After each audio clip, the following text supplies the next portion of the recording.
What about the Briscoe bros? Why didn't you do more with them in TNA? Do you think, in hindsight? Yeah, I don't. I don't say this as a one-off, but we didn't have the opportunity. One of them had a full-time. Look, they both work full time in the chicken business. Both of them. Yeah.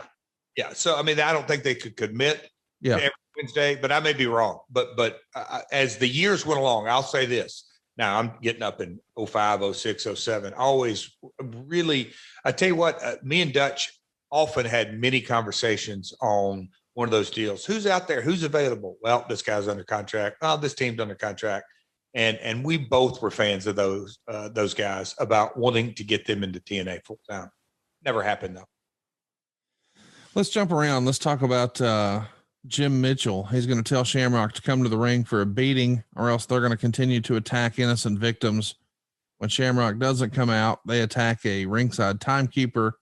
Shamrock comes out for the save, but when Mitchell's disciples overwhelm him, Omori runs out to make the save, essentially protecting his title shot. How good was Jim Mitchell here? He's like the perfect mouthpiece for Malice, is he not? I've said it, and I'll continue to say it on our TNA episodes. Jim could create a vivid picture in the viewer, consumer, in their mind by his words. And that's a very good trait. It's the trait to have as an orator or a promo guy, is to paint that picture. And Jim, whether it was the New Church or Malice, later Abyss's opponents, Jim's great. He could paint that picture and bring you into the story and feel like you were part of it. And he's got a real gift to do that. Goldilocks interviewed the Dups backstage before Jasmine St. Clair walked out and talked about wanting to give NWA TNA some real TNA. Then she gives Jeremy Borash a lap dance in the ring, and Bill Behrens broke it up and then got a spear from Ed Ferrara. Is this JB's idea for Jasmine to come out, or is this a Vince Russo idea? Actually, you know what? Let's just start at the beginning. Jeff, tell some of our younger listeners who Jasmine St. Clair was. She was an ECW personality, correct? Oh, that's what you're going to call her? Okay. She was the JB. I don't want to say it was solely his idea, but I feel like I recall it came from the mind of Jeremy Borash. And he booked himself to get a lap dance from the quote unquote gangbang queen. I'm not sure that he booked himself to get a lap dance. That might have been a Russo or Ferrara. Hell no, who knows? Maybe a Jarrett. I really don't remember how we arrived at that. Obviously, I condoned it. No, I approved it. Whatever it may be. Let me give a spoiler right fast. Some of our listeners probably need to know this. Do not Google Jasmine St. Clair if you're at work. She had a previous line of work prior to becoming, I guess you referred to her as a quote unquote ECW talent, and you don't want to get in trouble. Have to get written up. So don't Google that. Continue. I forgot to say that, but somebody just did and got in trouble. See? Yeah. Bad influence. I'm not. You booked it. Well, okay. I mean, it's your show, and you've got porn stars on your show now giving lap dances. This is TNA. In the yang, there's NWA, and then there's TNA. There's Total Nonstop Action, and then there's Hey, but, I chuckle when you said Ed Ferrara. He speared. Is that what? Lay that out again. Bill Behrens breaks up the lap dance and then catches a spear from Ed Ferrara. This is what you're doing. You got the announcers spearing the executives because they want the porn star to continue to do lap dances on the ring announcer. That's what I'm talking about. Carry on, my friend. Oh gosh. The Flying Elvises beat the Dups in 5 minutes, gets 2 stars, and it's called good action. And then, Jerry Lynn is going to pile drive AJ Styles on the case and call him a glory hog, effectively. Yes. Breaking up the tag team champions.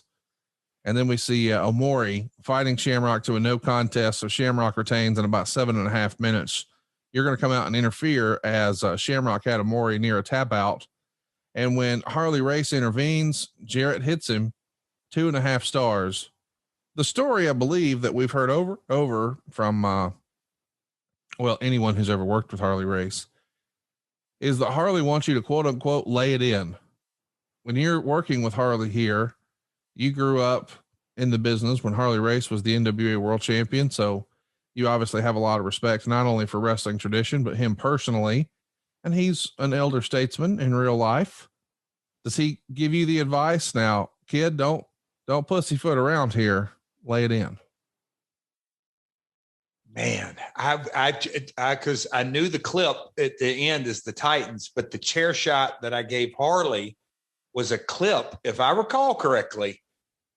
Yes, but Harley, and we worked together several times in these type deals, but he had no problem, and he would say, "Jeff, I know you're safe, but damn it, you better swing it." And I think this is I don't hate to call it a highlight clip, but we use this clip often in the following couple of years.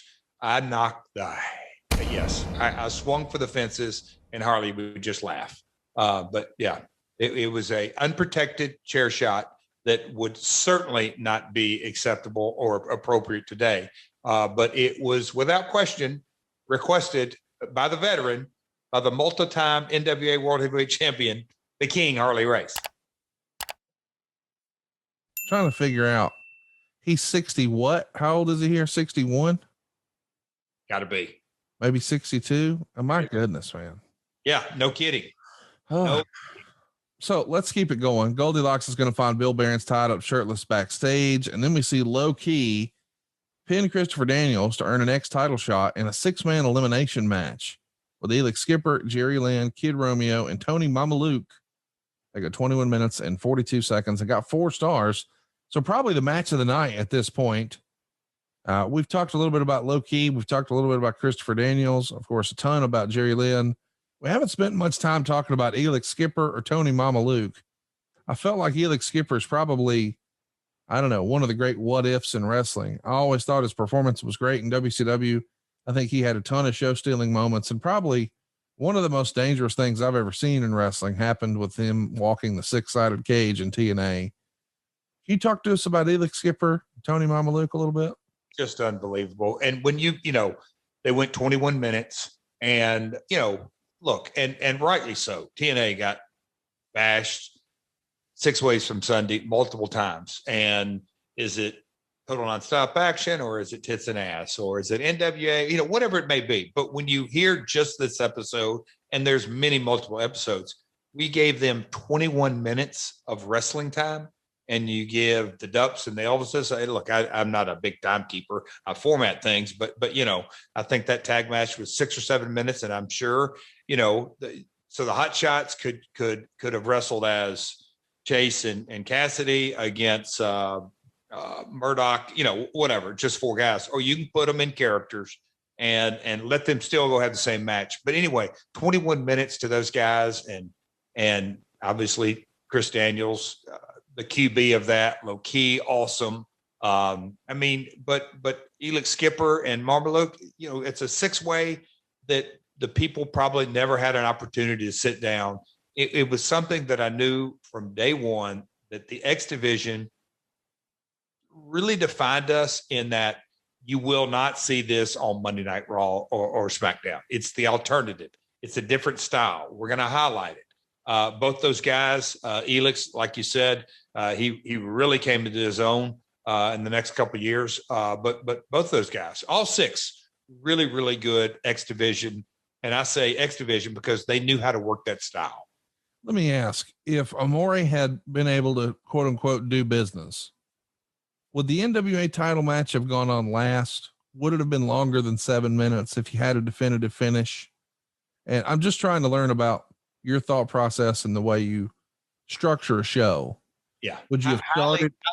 Highly doubt that it would have gone on last, because I'm in a big believer. The worst thing you can do to a main event is put something on before it that they can't follow. I see.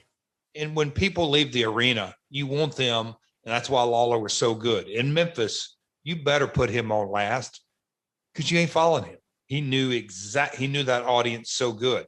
On occasion, Lawler wouldn't go on last because he would know that we're either going to do a screw finish or DQ and something after it, and something we need to talk about, or whatever it may be. But my philosophy is the main event earned their spot and they better deliver. But if you have some type of creative or just the mechanics that they're not going to be able to follow an earlier match, you want to put everybody in the best position to succeed, namely the brand and the company. But who's going to follow that 6-way? Nobody.